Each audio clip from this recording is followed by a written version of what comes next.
On va se concentrer clairement dans cette vidéo sur des étapes clés qu'un homme évitant franchit. Peut-être va-t-il les dépasser une à une, on verra.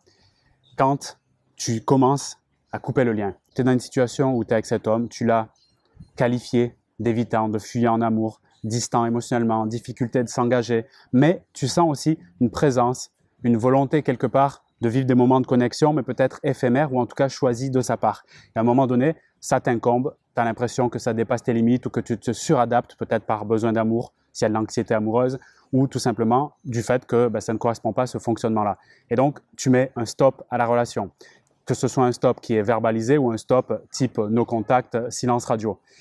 Et dans ta tête, naturellement, je reçois des femmes au quotidien qui me posent cette question, tu te dis, mais qu'est-ce qu'il se passe justement dans sa tête-là d'évitant quand il y a un silence, quand nous sommes en séparation, quand rien ne va plus. J'aimerais comprendre vraiment ce qui se joue au fond de lui et même dans son cœur pour déjà, me rassurer, me soulager du simple fait de savoir ce qui se joue. Ça donne beaucoup plus de puissance, évidemment, de cerner la situation et aussi, pourquoi pas, d'avoir des cartes plus appropriées, des cartes en main pour adapter ma communication, peut-être pour me rapprocher de lui, ou peut-être pour continuer mon lâcher-prise et partir vers une autre route. Donc, c'est ce qu'on va faire dans cette vidéo et je vais t'énumérer clairement ce qui se passe dans sa tête pendant que tu es en distance, pendant qu'il y a un froid, pendant qu'il y a une rupture. Tout ce que je vais te dire ici, c'est lié à une réelle connexion avant ce silence ou cette rupture. S'il n'y a pas de réelle connexion, c'est-à-dire un vrai attachement de sa part, tout ce que je te dis là n'arrivera pas. Et surtout pas la quatrième étape, d'accord? Donc, ce que je te partage ici, c'est valable s'il y a de sa part un réel attachement vers toi. Et d'ailleurs, s'il y a la quatrième étape qui se met en place et surtout dans la durée, pour moi, c'est une preuve formelle qu'il a au moins en tête, pourquoi pas même dans son cœur, la personne qui est toi et peut-être même la relation. Ok? Donc, commençons par cette première étape qui survient quelques heures et qui peut durer quelques jours après la pause. C'est le fait qu'il soit soulagé. C'est très important. Il sent en lui, en fait, une sorte, j'appelle ça, de bulle d'air. Comme si il était un peu en apnée ces quelques jours ou quelques dernières semaines dans la relation parce que ça n'allait plus, où il y avait des chauds froids, des choses peut-être qui étaient reprochées de ta part envers lui. Bref, c'était plus le top. Et il était un peu comme en apnée, comme s'il était sous l'eau. Et au fond de lui, le seul truc qu'il avait en tête, c'est de respirer, de reprendre de l'oxygène. Et par cette pause, ce silence radio ou cette rupture même peut-être un peu difficile, avec des mots un peu forts, bref, cette pause imposée, on va dire, il ressent un soulagement. Ça lui fait du bien. Parce que tout simplement, il reprend son oxygène et surtout, il diminue les tensions qu'il pouvait avoir en interne. C'est-à-dire soit les colères qui étaient non exprimées, soit les peurs que tu en veuilles plus ou bien qu'il doit s'engager un peu plus alors qu'il n'est pas prêt pour le moment. Bref, des émotions pas faciles à gérer pour lui. Et la première étape, quelques heures à quelques jours, selon l'intensité de votre connexion et l'intensité de sa douleur, et aussi de comment ça s'est passé entre vous avant, il respire. Et ça, c'est très important. On en parle souvent de ce besoin d'oxygène parce que, comme je viens de l'indiquer, c'est un besoin. Comme tu peux avoir, par exemple, un besoin de proximité. Et ce besoin, quand tu l'as, tu as envie de le nourrir, d'accord? Mais de cette façon, quand il y a cette pause, ce silence même un peu difficile, où ça ne va plus entre vous, il a besoin d'un premier temps de respirer. Au bout de quelques jours, en moyenne, tout ce que je te dis là dans cette vidéo, c'est de manière générale. Après, de façon spécifique, on peut l'étudier dans ta situation, surtout si tu veux faire un réel travail sur toi au-delà de la relation. Réserve un appel découverte dans la description de cette vidéo, surtout si tu veux vraiment te faire accompagner et passer au niveau supérieur. Okay? Donc, première étape, soulagement. Deuxième étape, au bout de quelques jours, là, il y a un truc qui se passe en lui. Donc, toujours l'énergie sur lui dans les deux premières étapes. Il reprend, quand c'est l'idée, reprend le contrôle de ses émotions. En bref, l'éloignement qui se met en place, pour ne pas dire la fuite de l'autre, peut-être de toi, c'est une façon pour lui de retrouver une proximité vers lui. Je répète, quand il s'éloigne, quand il y a cette pause, cette distance, pour lui, c'est une façon de se retrouver. Et se retrouver, c'est-à-dire d'apaiser les tensions qu'il y avait à l'intérieur de lui. D'accord? Ici, dans ces quelques jours après cette pause, il a le sentiment d'être à nouveau plus libre, plus indépendant. Tu sais qu'ils sont des valeurs très fortes chez la personnalité évitante en amour, quoi, le style d'attachement évitant. Donc, il retrouve ces valeurs fortes et pour lui, c'est une forme de reprise de contrôle parce que quand il y a l'attachement, quand il y a ces peurs qui remontent et peut-être une demande importante de la part de sa potentielle partenaire en face, ça monte, ces peurs, etc. et il n'arrive pas à les gérer. Donc, il va reprendre de l'oxygène, bulle d'air et au bout de quelques jours, il va apaiser le système. Hein. C'est tout à fait inconscient, mais c'est ce qu'il est en train de mettre en place. Donc, reprise du contrôle de ses émotions. En bref, il se rapproche de lui-même en s'éloignant de toi potentiellement. dans ces 2 premières phases, on peut dire globalement que ça lui fait du bien. Et encore une fois, ça peut durer quelques heures à quelques jours. Au bout de quelques semaines, selon encore une fois les profils, hein, c'est une moyenne, là il y a un truc qui se passe, 3e étape, c'est qu'il est partagé. Moi j'appelle ça être coupé en 2. Coupé en 2, ça veut dire qu'il y a sa tête et son cœur qui vont commencer à peut-être se mettre en opposition ou pas, mais en tout cas commencer à discuter ensemble. En gros, il va se poser des questions. Et là, l'énergie, comme dans les 2 premières étapes qui étaient orientées sur lui, d'accord, ça me fait du bien, je reprends le contrôle de mes émotions, à ce moment-là, étape 3 et surtout étape 4, il va commencer à remettre de l'énergie sur toi, c'est-à-dire penser, mettre ton attention sur toi et sur la relation potentiellement. Il se pose des questions donc dans sa tête, on va parler de la raison, et il va donc rationaliser, soit en se disant du type, donc côté positif pour lui, selon lui, hein, j'ai bien fait en fait, ou on a bien fait d'arrêter, ou c'est mieux comme ça, même si c'est toi qui as pris la décision de lâcher prise, c'est mieux comme ça. Il va trouver des bonnes raisons, si tu veux, pour justifier le fait que ce soit un arrêt, même un arrêt final entre vous. Et là, il peut trouver un tas de raisons. En gros, il va lister dans sa tête, voire même les exprimer tout seul, voire même à des potes, c'est possible aussi. Il va avoir beaucoup d'énergie autour de ce sujet-là, qui est pourquoi, là c'est la question clé, pourquoi j'ai raison ou pourquoi c'est mieux comme ça que ça s'arrête. Et là, toute la liste des défauts, il y en a à l'infini. D'un certain point de vue, sur cette partie-là de rationalisation de pourquoi c'est mieux que ça s'arrête, ou pourquoi elle a raison de me laisser tomber, il peut y avoir là une stratégie de sabotage, hein, un auto-sabotage de sa part, qui est au fond, ça m'arrange que ça ne marche pas, comme ça m'évite de souffrir en amour. Au fond, de me dévoiler, de me montrer vulnérable, de révéler mes réelles intentions, mes réels sentiments. Ça m'évite de faire le job qui est de sortir de mon confort pour aller vers l'amour exprimé, dévoilé, et je reste dans mon truc libre, indépendant, voilà, qui est le fait de pas rentrer en profondeur, on va dire, dans la relation, et rester un peu léger, superficiel, quant au lien ou la connexion profonde. Donc là, on est sur la partie, on va dire, raison, tête ou rationalisation.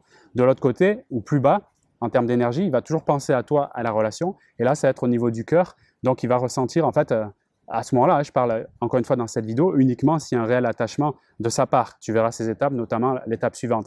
Donc là, ça va processer à l'intérieur de lui, il va sentir qu'il est, en gros, qu'il a chaud au cœur, qui va peut-être repenser à certains moments qui étaient positifs. Donc, il y a un peu de nostalgie qui peut se mettre en place ici, voire même de la projection future. Ah oui, si on était ensemble, on pourrait faire ci, ou on pourrait refaire ça à nouveau. J'en ferai peut-être une vidéo, je fais une parenthèse ici, si ça t'intéresse, sur le côté un peu paradoxal de l'évitant qui va te dire il veut de la nouveauté, la liberté, et ça le fait un peu surfer sur des petites vaguelettes, tu vois, des relations en relation, et il est content comme ça. Mais je pense qu'en vrai, au fond, c'est un être qui est profondément attaché à ses habitudes et qui aime beaucoup ses habitudes. Et dans cette étape 3, je vais y arriver, où il est partagé, coupé en 2, eh bien, il est possible, quand il réfléchit à la relation avec son cœur est un peu chaud, et en fait, il s'aperçoit qu'il a de l'attachement, voire même un amour fort pour toi, à ce moment-là, en fait, il peut se rappeler les bons moments, comme toi tu peux le faire d'ailleurs, se rappeler les bons moments et les imaginer au futur, les bonnes habitudes, aller au café, faire telle ou telle chose, même faire des bisous, la cuisine que vous étiez en train de faire ensemble, partager. Même si c'était des petits trucs pour toi, pour lui ça peut être des trucs énormes mais qu'il n'a pas verbalisé, donc tu ne sais pas vraiment si c'est énorme pour lui. Mais lui tout seul dans sa tête, quand il compartimente, parce que dans cette étape 3, en fait c'est une étape de tiroir, d'ailleurs toutes ces étapes, premier tiroir, il a besoin de respirer. Deuxième tiroir, hein, c'est comme une commode avec des tiroirs. Deuxième tiroir, il reprend le contrôle sur ses émotions, quelques jours à quelques semaines. Troisième tiroir, ben là, il va commencer à réfléchir dans sa tête, dans son cœur, voir un peu s'il peut avoir une association. Quelque part, le but, c'est de prendre une décision, quoi, pour répondre à la question, qu'est-ce que je fais, d'accord? Et quatrième tiroir, là, j'arrive pour celle qui, pour moi, donc c'est une preuve qu'il est attaché d'une façon ou d'une autre. Hein, quand je dis attaché ici, ça ne veut pas dire qu'il va s'engager et tout va changer, tout va être magnifique. Il va falloir faire un travail de fond, que ce soit sur toi, selon ton style d'attachement, en bref, ton niveau de sécurité à l'intérieur de toi, et sur lui, sur la relation, pour faire un pont entre vous deux. Dans cette étape 4, pour moi, il est clair qu'il pense et il ressent des choses pour toi, même s'il n'est pas encore engagé, décidé, etc. Mais en tout cas, à l'intérieur de lui, il y a des choses qui se passent. Et cette étape 4, donc qui peut arriver au bout de quelques semaines, voire quelques mois, ça dépend du nombre de, j'oserais dire, de temps, d'années quoi, que vous avez passé ensemble. Je dis bien en années, pour certains c'est des années, d'autres c'est des mois, d'autres c'est des semaines. Donc on va dire quelques semaines à quelques mois, et bien là tout simplement, il revient. Donc quand je dis il revient, il a pensé à toi, il s'est dit écoute ça peut valoir le coup, il va faire une tentative de connexion. Alors ça va être une approche soit directe ou indirecte. En général c'est par SMS. L'approche directe, c'est des phrases du type « je pense à toi »,« je t'oublie pas »,« je me rappelle des bons moments », toujours le truc un peu nostalgique, ça peut arriver ici. donc ce type de phrase que tu as pu recevoir. Donc pour moi, c'est une preuve qu'il y a des pensées et des émotions vers toi, d'accord? Pas une preuve d'engagement, hein, je dis bien la nuance ici. Mais en tout cas, c'est en chemin, il faut le dire. Et la deuxième façon d'approcher, donc au bout de quelques semaines, voire quelques mois, et ça peut faire pour certaines femmes d'ailleurs cet aller-retour sur plusieurs semaines, sur plusieurs mois. Tous ces 4 étapes qui se remettent en place après un silence à nouveau et à nouveau, des cycles. J'ai vu des femmes que j'ai coachées, ça a duré des cycles de 4, 5 ans ou plus, comme ça. Donc ça peut être terrible si on ne fait pas des choses différentes et nouvelles au milieu de ces cycles-là, ce que je propose si on travaille ensemble. Donc à ce moment-là, donc on l'a dit, hein, tentative de connexion, SMS direct, je pense à toi par exemple, hein, je t'oublie pas ou je me rappelle de tel moment ou j'imagine qu'on pourra faire telle chose prochainement. De façon indirecte, ça, pour moi, c'est si sa peur du rejet elle est encore plus importante. Donc, il va te passer de manière indirecte. Ça peut être soit il va faire une blague, soit montrer une photo, soit te parler comme si de rien n'était sur un sujet qui n'a rien à voir avec vous. En bref, arriver de manière assez légère, un peu comme une feuille, si tu veux, qui tombe sur la soupe. On va dire ça comme ça. Voilà. De toute façon, ce qu'il faut retenir ici, c'est que peu importe le message que tu reçois de sa part au bout de quelques semaines ou quelques mois, quand il envoie un message, et pense-y, au moment où il lui envoie ce message, dans sa tête, il y a des pensées pour toi. Tu vois? Moi, quand je diffuse cette vidéo, j'ai une pensée pour toi au moment où je fais cette vidéo. Et là, parce que je sors d'un coaching extrêmement qualitatif avec un petit groupe de femmes de valeur que j'ai eu, où on a eu justement ce sujet, encore une fois, qui est très croustillant, dans lequel je suis allé en subtilité. Donc là, je donne les grandes lignes sur cette vidéo et je me suis dit, je pense à toi, il faut absolument que je te partage ça. Et bien, de la même façon, quand il revient, approche SMS souvent, direct ou indirect, d'abord, il pense à toi, il ressent des choses, hein, c'est la phase 3 en fait, et il prend la décision d'intervenir via un SMS. Donc c'est extrêmement fort. Il faut quand même sentir l'énergie qui va vers toi, même si le SMS, selon toi, il n'est pas convenable ou ça ne se fait pas de revenir comme ça. Néanmoins, il pense à toi.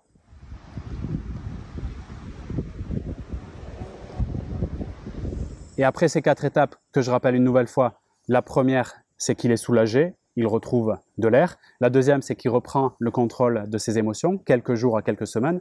La troisième étape, ben là, il va processer dans sa tête et dans son cœur, donc il est un peu coupé en deux et il va se poser des questions, quelques semaines aussi éventuellement, en moyenne, c'est ce que j'observe. Et au bout de quelques semaines ou quelques mois, si vraiment vous avez pu vous rencontrer, vous voir pendant plusieurs mois justement avant, voire même plusieurs années, donc là ça peut prendre du temps, il va revenir, voire même refaire ces étapes plusieurs fois et revenir à nouveau avec des SMS directs ou indirects et naturellement, tu vas te poser cette question. Vincent, c'est déjà énorme, je comprends mieux ce qui se joue. J'espère que ça te soulage et ça t'apaise, parce qu'en fait, en vrai, il est juste en train de faire de son mieux à son niveau pour moins souffrir et pour que ça se passe bien. En fait, on fait tous pareil, tous les humains. On n'aime pas avoir mal, en tout cas, c'est ce qu'on dit, et on fait de notre mieux pour souffrir le moins avec les cartes que nous avons en main, les ressources. Voici ce qu'il va faire. Celui qui a plus travaillé sur lui, ce truc-là, ça va durer moins longtemps, on va dire. Celui qui est complètement ignorant de tout ce qu'on dit là, ça peut durer des semaines, des mois, voire même il va s'auto-saboter très longtemps et saboter la relation, voire même, on pourrait y revenir dans une autre vidéo, en étant agressif, en étant vindicatif, ça sera des stratégies inconscientes,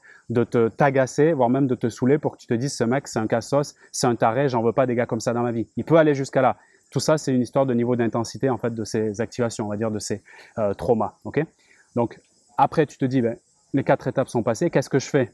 En gros, tu reçois son SMS, tu as des réactions. À ce moment-là, et c'est là où il faut faire du cas par cas, c'est pour ça qu'on travaille ensemble de manière spécifique avec des femmes qu'on accompagne, c'est se poser la question déjà, qu'est-ce que ça me fait, hein, si tu veux le faire déjà de ton côté, qu'est-ce que ça me fait, un audit émotionnel, hein, qu'est-ce que je ressens vraiment, et quand je regarde devant, qu'est-ce que je veux, en conscience de moi-même. Donc là, ça demande d'avoir une clarté absolue et de sortir du nuage, du flou, qui est, c'est quoi qui compte pour moi, vers où je veux aller, dans un monde meilleur, ça ressemble à quoi ma vie. Et tant que ça, c'est pas précis, que tu pleures pas de joie en y pensant, en fait, naturellement, je peux te le dire par expérience, j'ai coaché plus de 3000 femmes depuis 2016, tu retomberas, entre guillemets, dans tes travers, c'est-à-dire dans l'oubli de toi, à cause des peurs, souvent, des anxiétés, de dépendance affective, qui n'ont pas, elles, été traitées, ou pas suffisamment.